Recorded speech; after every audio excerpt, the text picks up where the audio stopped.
La simulation d'eau par ordinateur est utilisée dans plusieurs domaines. Dans le cinéma pour réaliser des effets spéciaux, dans les jeux vidéo pour réaliser des surfaces d'eau, et dans des domaines scientifiques tels que les prédictions liées au tsunami.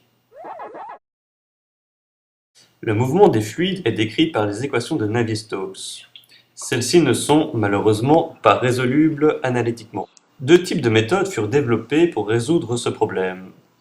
Une méthode décrite par Euler en 1757 et une autre méthode décrite par Lagrange en 1781.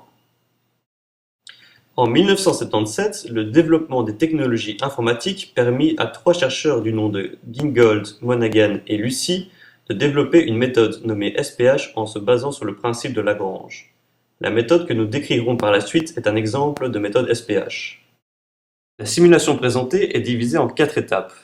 La première est l'application de changements à la vitesse de chaque particule. La seconde est le déplacement de chaque particule. La troisième est une étape de relâchement des positions des particules.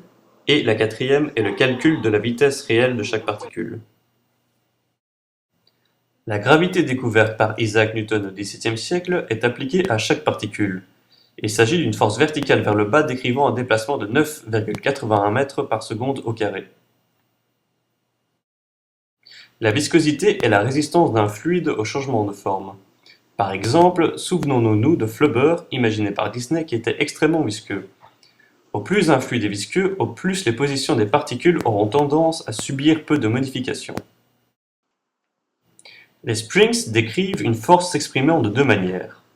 Des particules trop proches se repousseront, et des particules trop éloignées auront tendance à se rapprocher. Les particules tenderont à se trouver à une distance h les unes des autres.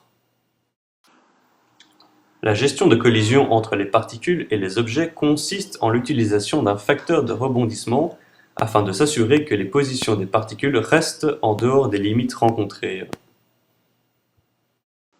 Un des problèmes majeurs des simulations de type SPH est le temps de calcul important lié à la recherche du voisinage de chaque particule. Heureusement, il existe une solution.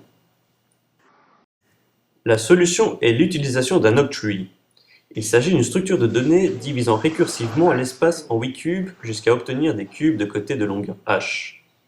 La recherche de voisinage ne consiste plus qu'à prendre les particules situées dans les 26 cubes présents autour du cube actuel.